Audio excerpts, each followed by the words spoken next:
It is Dr. Wanita Mercer here of Lead My Heart Coaching and Consulting.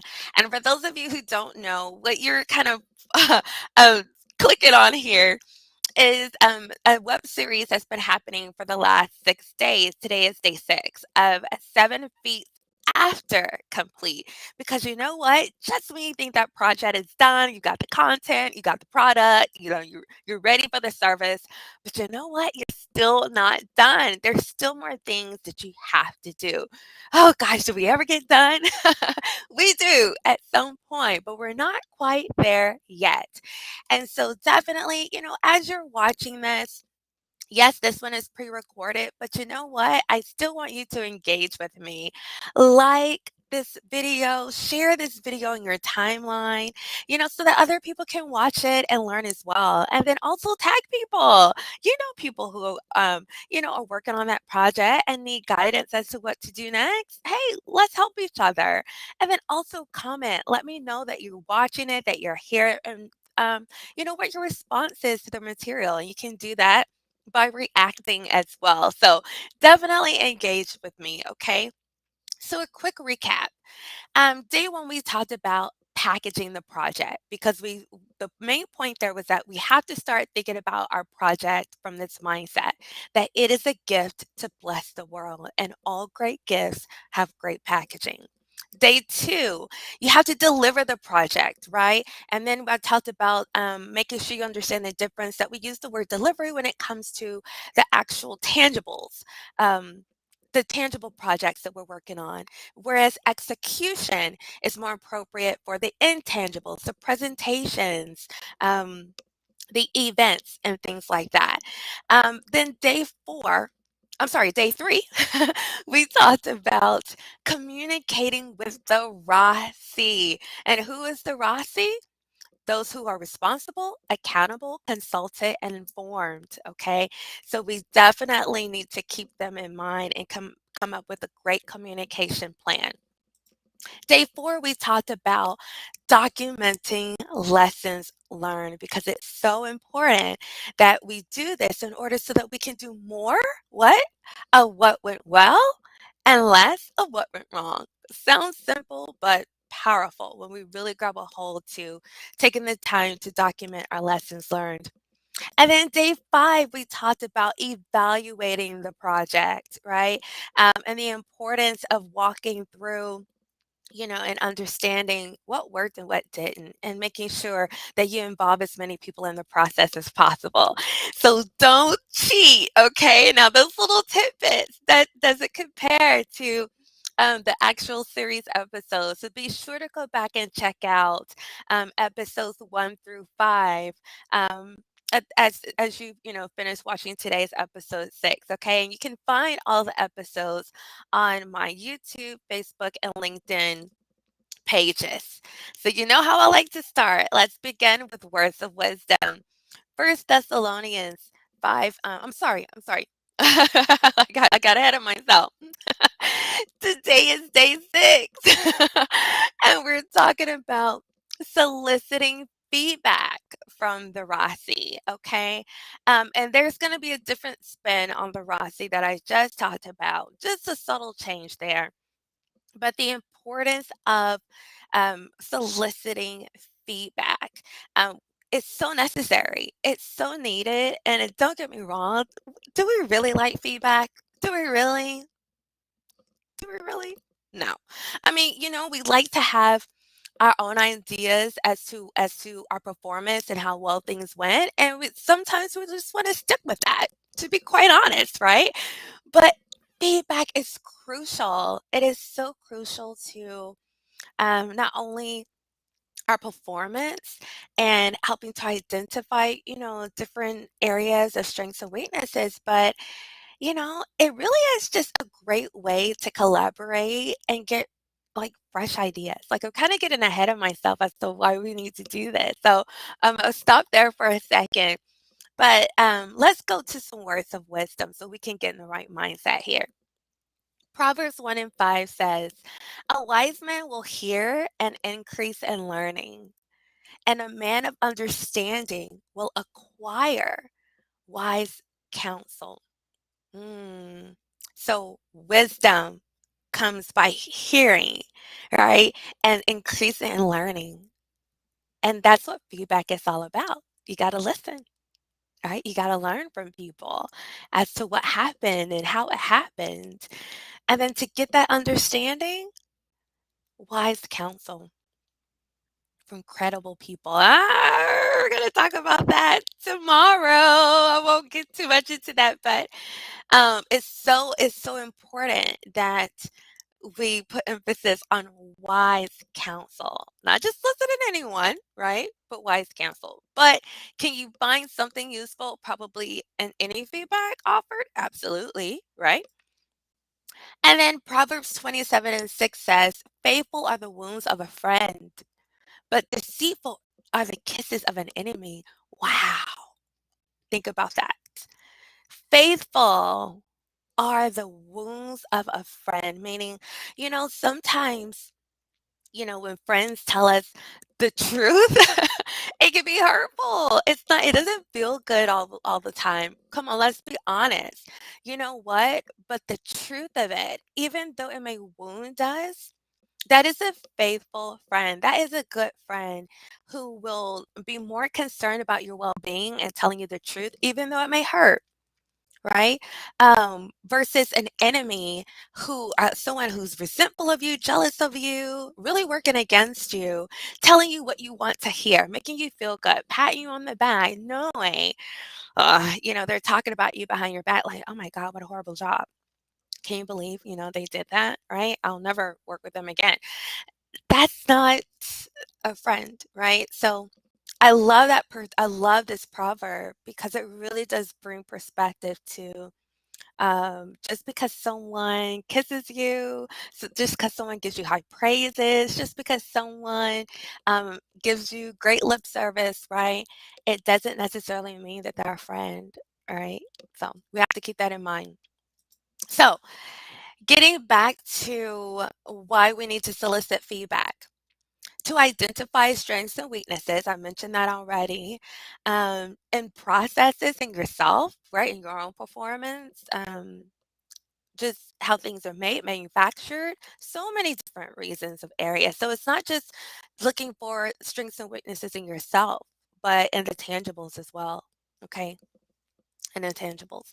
And then also to understand perspectives of stakeholders, y'all trying to tell you, listen to what people tell you because then it is gonna kind of key you into their mindset. What do they think about you? You get a feel for your reputation among certain people because you solicited feedback. And that's important to know because you might be thinking, oh, I'm all in and great with them. And then when you get that feedback, it's like, ugh, there's some changes that need to be made. And so definitely some things we need to consider. And then to improve and strengthen relationships. Yes. I know you're saying, gosh, I've only kind of seen relationships crumble, because of feedback. Not when it's done well. Okay. And that really is the heart of it is that, when it's done well, when you have the right intentions and you really put the thought that and care that it requires, it really can improve and strengthen relationships. Okay. Especially when you know that people are telling you the truth to help you. And then also to identify priorities for change. Not every bit of feedback you get requires you to go change some things.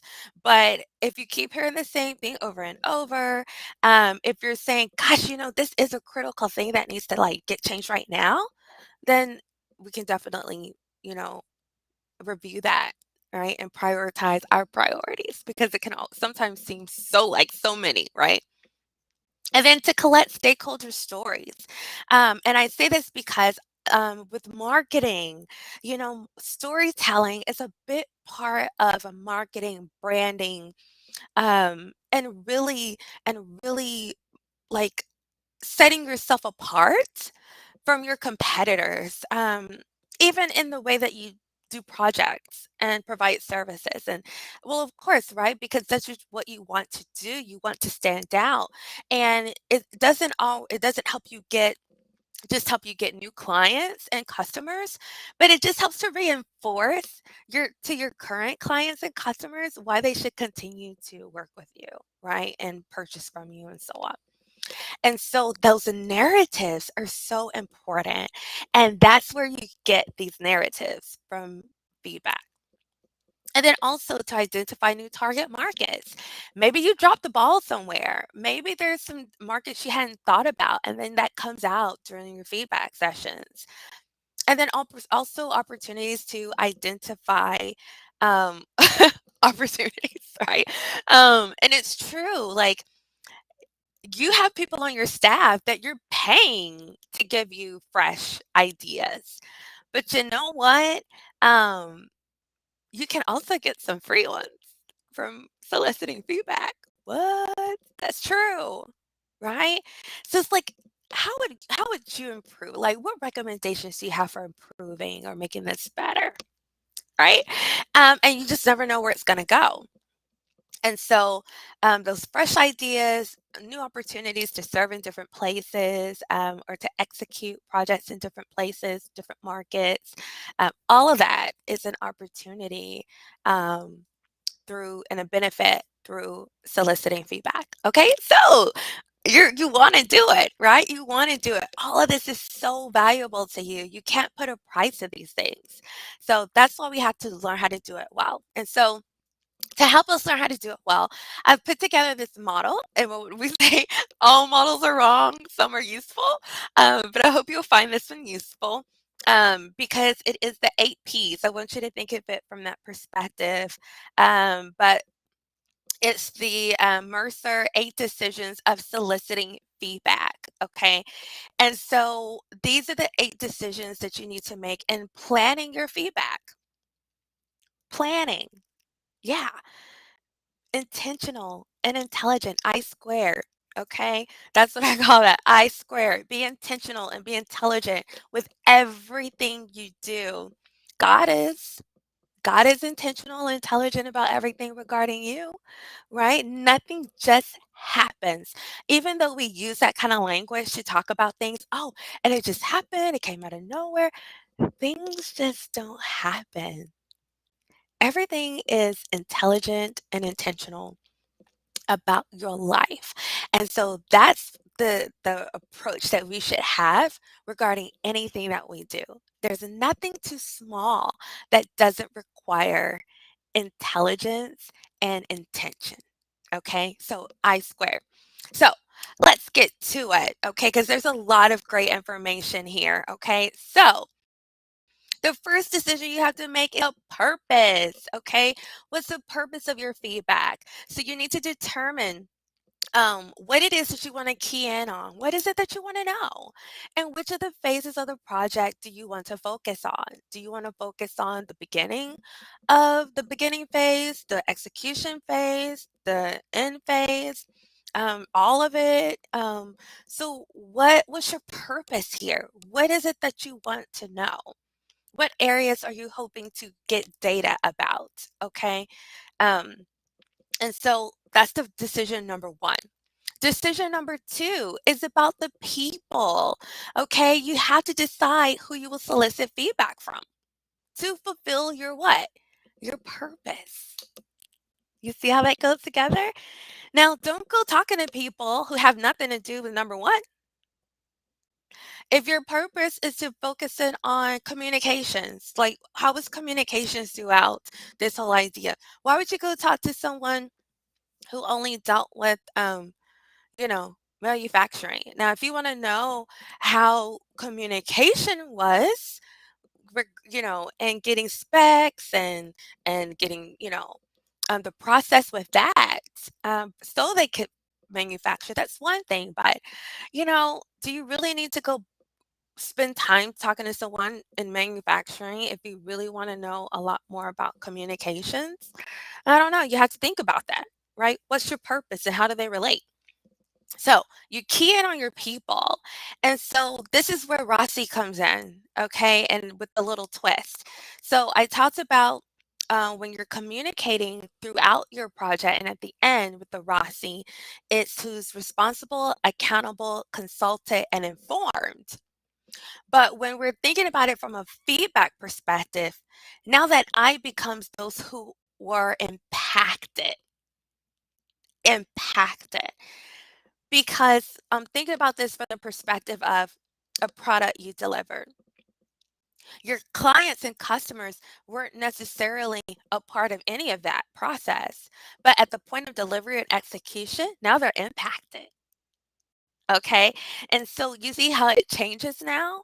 And so those who are responsible throughout the whole process for different tasks, that's where you're going to get all of them, all of those people, everyone on your team. So you're not missing them. Okay. Because at some point, you're still talking to everyone who had a responsibility in the fulfillment of that project or that initiative or whatnot. Okay. And then so then also when you get to accountable, you're dealing with, those top people who are ultimately liable for this thing, okay? And then those who are consulted, like who did you bring in, who did you talk to, who had information that you needed in order to get this done? And then of course you have those impacted. So you're covering all of your bases when we change the I in this situation to those impacted. Okay, you got that? Okay, perfect. Now let's move on to number 3, which is you got to determine your place. And when I think about place here, it's about the time, it's about the location, and the method in which you solicit feedback. So let's start with time. You want to consider again the different phases of the project. What do you want to focus on? Do you want to get feedback through each stage? Do you only want to get feedback at the end? So what is that called? During? Formative. Here's a quiz. And what is it called at the end? Summative. Okay, summative. So, you got to determine at what point you want to do it. And then also, if you're focusing on summative, then at what point do you want to do it? Is it, sometimes you can solicit feedback too soon. Sometimes you can solicit feedback too late. You want to hit it just right. Because gosh, if you do it too late, people just aren't interested. They're probably not going to respond. They really don't remember. They moved on. They're busy now doing other things. So you got to get the timing right. And then also, location. Are you going to do this in a meeting setting? Are you going to do this one-on-one? Do you want it to be casual? Do you want it to be formal? How much privacy do you need? You got to consider all of that because, again, it has to go back to what? Number one, your purpose. And then you got to consider who? Number two, your people. Who are you talking to? What are they like? Would they feel comfortable talking in a meeting? Are they better one on one with the kind of things you think they're going to talk about? Should you do it one on one? Right? Is that something? Or would they feel more comfortable talking to you through email or an anonymous survey? Because then that's the method, right? You see how now getting into method, it matters. Because if you're thinking about the context, you're thinking about the person and the qualities they bring or have, to the table.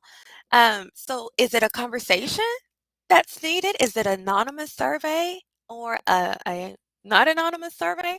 But I will tell you, if you want the truth, the full truth, and nothing but the truth, you want it to be anonymous. Yeah, yeah, you do. Um, And then and, like, real anonymous. Not like, "What department do you work in? What role are you in? How long have you worked?" Okay, great. I know who you are, right? We have to be careful about that because, you're saying it's anonymous, but then you're asking all these qualifying questions that you can't identify who it was. People know that. Oh, come on. Come on. So be careful how you do your anonymous surveys, okay? Because if you're asking too many qualifying questions that you're still able to identify me, then am I really going to tell you the truth? No. No. So you have to be careful about that with your qualifying questions, okay? Um, do you want to do it through email? Just have people respond to you through email with their responses or a phone call. And phone calls can be a personal one-on-one phone call, or are you having people call as if like a call center to random customers to get feedback from people they don't know? It depends on what your purpose is. Okay. So think about all those things. And then number four, now we're talking about posture, your posture. And when I'm talking about your posture, you have to evaluate your feelings regarding feedback and prepare your heart to receive feedback. Okay. On both ends of the spectrum, prepare your heart to receive really, really great feedback and not to sound too prideful or self-centered or right? Like you still want to be careful with how you respond to that. Likewise, on the other end, to really negative, and sometimes people can even be really rude about how they give negative feedback, which is not no longer constructive. It's just kind of rude and disrespectful. You got to prepare your heart for that, right? I'm teaching you how to solicit feedback well, but have they been taught how to give it? Right? And so, but we have to lead ourselves, right? And in leading ourselves, we have to say, okay, Juanita, you gotta like get yourself together. You gotta get your heart prepared to receive feedback regarding this project or initiative, your book, whatever, that is dear to you.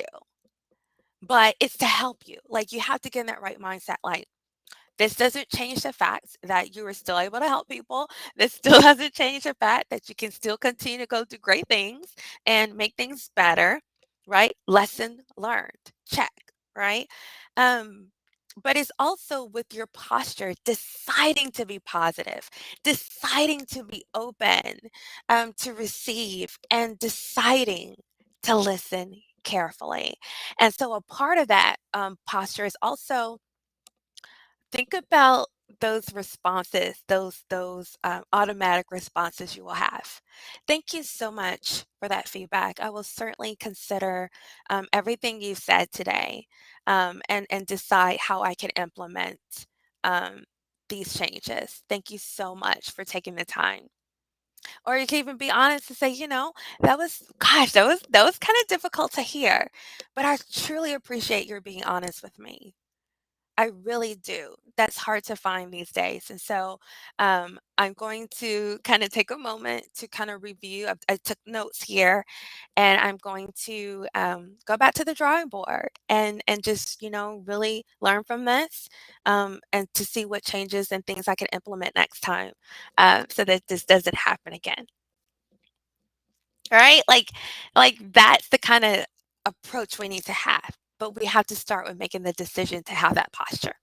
Okay, so number five, probing questions. Here we go, right? Here we go with the questions. You got to determine what questions you will ask, even if it's informal, even if you decide that, you know what?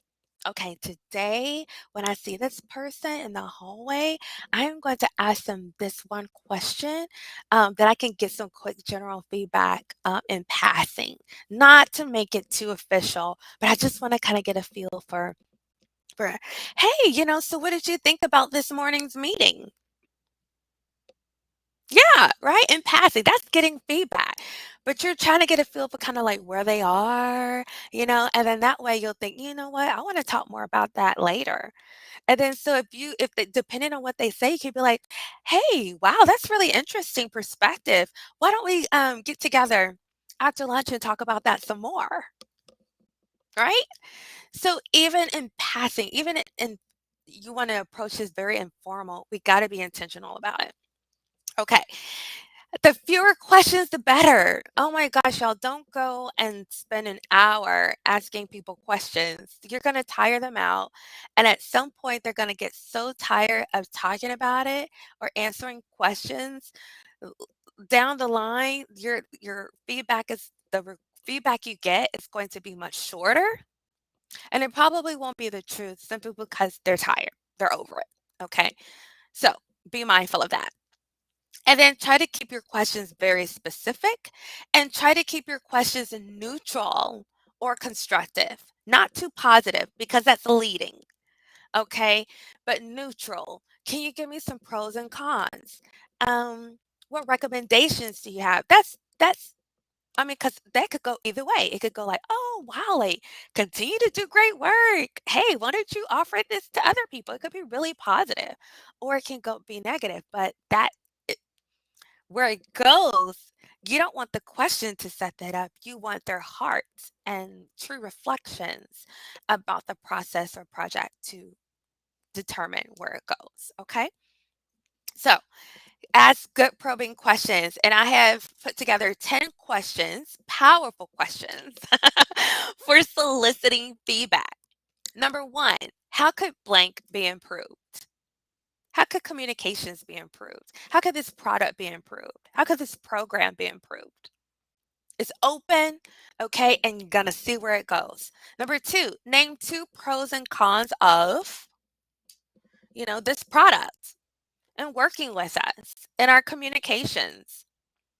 Number 3, what impact did the blank have on, okay? What impact did this program have on your recruiting efforts? What impact did this new software have in your ability to reach customers? Right? Be specific. Number 4, what surprised you most about the execution of the presentation? Right? Surprises. And I like the word surprise because it's like, was it a good surprise or was it a bad surprise? Right? Um, let's see. Number 5, what lessons did you learn? Oh, that should be, I'll correct that. What lessons did you learn from? Okay. Um, and it's true. Like, what lessons did you learn from the project? What lessons did you learn from working in a team? What lessons did you learn from, this or that? I think I had that before as what were the lessons learned? So I think that's why I made that. So I will correct that before sharing it. Number 6, if you were to blank again, what would you do differently? If you were to purchase from us again, or not, I'm sorry, if you were to purchase um, or be looking to purchase a program or recruit a consultant again or hire a consultant again, what would you do differently? I don't know. I guess it just depends on the context, okay? But this idea is get people to think about if we could do it all over again, what would they do differently? Okay, personally. 7, what would you like to see happen next regarding this product, this service, this program, this project? Okay. Number 8, in your opinion, what factors helped and hindered the results? Okay. Again, in your opinion, it's telling them, hey, I understand you may not know all of the ins and outs of how we do things or why we do things the way we do, but in your opinion, what were the hindrances and the things that helped here? Okay. Number 9, to what extent have your expectations for blank been met? That is kinda leading, but at the same time, you're just trying to get some type of positivity here, like, in what way did we meet your expectations? And I think as if they've been given a lot of negative feedback up until this point, this is a great question to throw in there if a lot of the feedback has been negative, okay? And then number 10, was there a time when you felt our values and mission were not executed? What? I know. I threw this in there. You know I did. You know I did because you know what I care about. Um, it's true. When was the last time you were asked this question? I've never been asked this question, and I should be because this is important. I want to know this about my company. I would want to know if people feel like the things that I say I value or my mission is not being executed. Because otherwise, am I in alignment with that? What are we doing? And so as leaders, this should be very important to us. Very important. And you could even add vision in there and say, do you feel like our project or what we're doing is in alignment with our vision, right? Or how do you feel this project or something, what we're doing aligns with our vision? It's important because now you're looking at things on a much bigger scale than just this project to make sure that you're aiming for the right things. And that's so important. So, as leaders, let's pay attention to these things, okay? All right, y'all. So, let's go back. We're almost done. So that was it for, probing questions and give you an idea with that. So now number 6, perspective. Okay, perspective is so important because after you've gotten this feedback from that person, you got to you got to consider the speaker's perspective regarding the feedback they gave you. Think about that. And sometimes we don't do this all the time. Sometimes it's just like, how can I say that? How can I feel this way? Blah, blah, blah, blah. But it's like we never stop to consider their perspective, their role. What influences do they have regarding, what you're asking them? Put yourself in their shoes. And I think if you do that, if you take a step back and put yourself in people's shoes, maybe you won't be so offended or sidetracked by what they said rather than getting to the heart of it, and really saying, okay, from their perspective I can understand a little bit more why it felt this way or it seemed this way. Okay, so perspective, not your perspective but their perspective. Okay, number 7, potential. You got their feedback. You considered their perspective from it. Now, from what they said, you need to identify the potential here. The potential in what they said. Even if it was horrible and negative and ugly and disrespectful and all this stuff. They didn't do it well. They were hurtful. They were mean. All this stuff. Is there anything you can extract from that, from what they said? That there's potential for you. There's potential for how you can strengthen and your weaknesses and how you can continue to benefit on the things that you're doing well. Is there anything, right, in that that you can pull? And so then you identify potential for change and improvement. Okay, it's really straightforward, but no matter what feedback you give, identify the potential in it. Okay, and then number 8, your priorities. You got to determine your priorities and make a decision about that. Okay, I got the feedback. I see what I can extract from it. Now, what's the priority here for change and corrective action? I'm not going to go too much into this because tomorrow we're going to talk more about, I'm just going to give you some pointers of really how you evaluate the feedback and then move to follow up, right, regarding that. But with this priority, you have to, really step back and establish where the corrective actions are and other opportunities for improvement or expansion, right? Where do they rank, right? Where do they rank these priorities?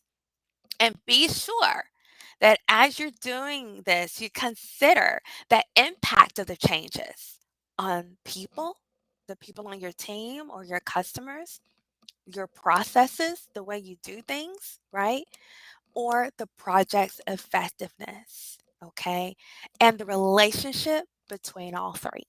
So, again, with your priorities, you're going to consider your people, okay? Your processes, your project, and then the relationship between all three as to deciding what's the priority here for change.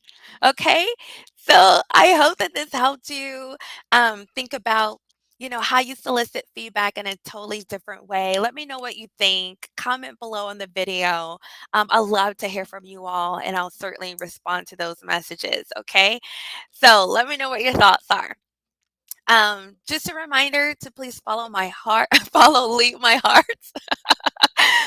Yes, follow Lead My Heart. And there's the social media handle right there on LinkedIn, Instagram, as well as Facebook for weekday inspirations. But every day, these go out to LinkedIn and Instagram. And then at the end of the week, I'm not sure yet, but I think I'll start putting them on the Facebook page as a all together. But daily inspirations throughout the week that are themed and really just give us insight from the Word of God as to how we can lead better. Okay. And then also, I'm ready to talk to you all. I'm ready to come out and partner with you in meeting your goals. So let's talk leadership, change, and communication, y'all. Let's do it. Whether it's motivational speaking, workshops, seminars, interviews, podcasts, I'm all in and I'm ready for it. Okay, so let me know. So all you need to do is go to leapmyheart.com/book and submit the request form and we'll go from there. Okay. I just want to know what you're needing and I'll give you a call and say, hey, let's talk about it, and we'll go from there. Okay. Thank you so much for, um, sorry, wrong slide. Thank you so much for watching today's episode. I pray that it was a blessing to you and that you have a wonderful rest of your Saturday. I love you all. And remember, in everything you do and with everything you have, love God and love people. Okay. Take care, you all. God bless. Bye.